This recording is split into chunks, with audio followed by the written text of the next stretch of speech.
Imagine having to care for someone when you're really just a kid yourself. It's happening to more than 1 million children between the ages of 8 and 18, which is a really shocking statistic. They suddenly find themselves in the roles of caregiver, whether that's for a family member, such as a parent or a grandparent. Well, here with more is aging expert Anthony Cirillo. Hello, sir, and welcome to the show. Thanks for having me. You know, I am absolutely surprised here that there's so many young people who happen to take care of grandparents and parents. How does that actually happen in today's society? Yeah, it is kind of shocking. There's three different reasons. First, there's people who can't afford care, simply. Okay. Some have too much pride and refuse care. The big thing is the opioid crisis. Believe it or not, millennials and baby boomers have the highest rates of opioid overdose deaths. I mean, it's a horrible topic, but that's when you find out that grandparents are taking care of kids on one end, and then kids are taking care of their parents on the other end. Yeah. And then the other thing is hospital rates for the elderly have dropped, but hospital rates for other populations haven't. And actually, the baby boomers, my generation, have actually entered their older years in worse shape than their parents. So all those are contributing to younger people having to be caregivers. Before you get to your next question, how young are we talking about with kids? I mean, we said how 30. young? It's crazy, but 33% are as young as 8 years old. Wow. And then they go up to 15.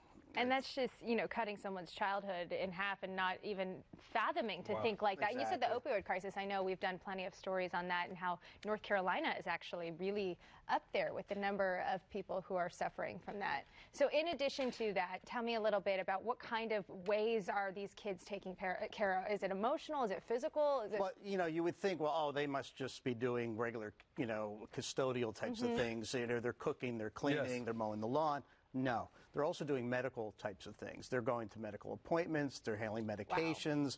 Wow. They're giving injections. And even changing diapers. So it can get really intense. So imagine, again, you're 8 to 15 years old having to do this.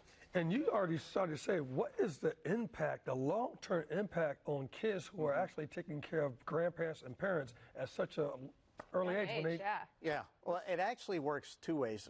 So some people become superheroes, right? They're going to go and become the great caregiver. They're going to excel in school. And they go on to become probably healthcare professionals. They take that caregiving to the next level.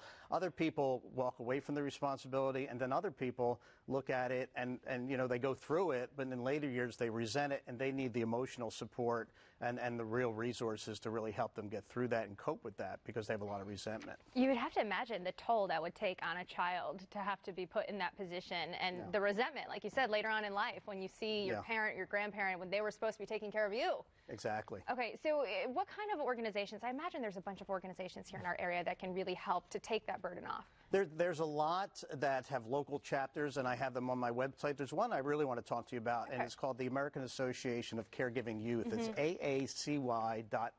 It was funded by a woman named Connie Sikowski, and she actually reached out to me, and I found out about them because she reached out to me on LinkedIn. I had no idea that the statistics were as staggering as they were. And basically what they're doing is providing ways to keep kids in school. I mean, that's the bottom goal of what they do. So they have something called the Caregiving Youth Network. So they're out in the community trying to educate the community, but also, more importantly, educators and teachers and the medical professionals, physicians, because you would imagine those are the two groups that you really need to reach. Teachers need to know that these kids are in some kind of peril.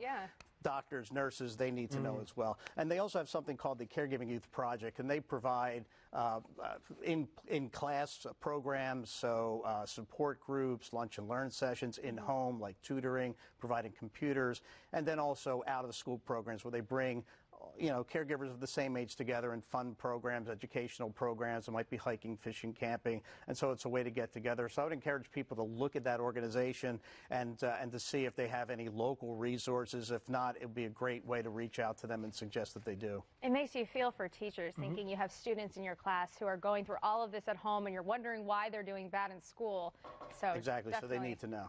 Absolutely. And there's a lot of dynamics that kind of roll with this thing because we didn't even talk about just the person getting the care, now have to receive care for someone that's younger, how much sometimes that can be maybe a stumbling block for them mentally or emotionally. Well, I mean, absolutely. Again, you have to realize the age these kids are at. I mean, in hindsight, let's look back on our own and say, if I was 8 years old, I mean, I had a dad who passed at 11 years old, so I can't imagine taking on, I realized how immature and young I was back then. So imagine 3 years before that, I would have had to take care of him or my mother or something like that. So yeah, it's definitely, it's kind of mind-boggling. Puts it into perspective for sure. Absolutely. Thank you. All right. For more resources, visit theagingexperience.com. That's theagingexperience.com/Charlotte today. Thank you very much, sir. We appreciate you being here.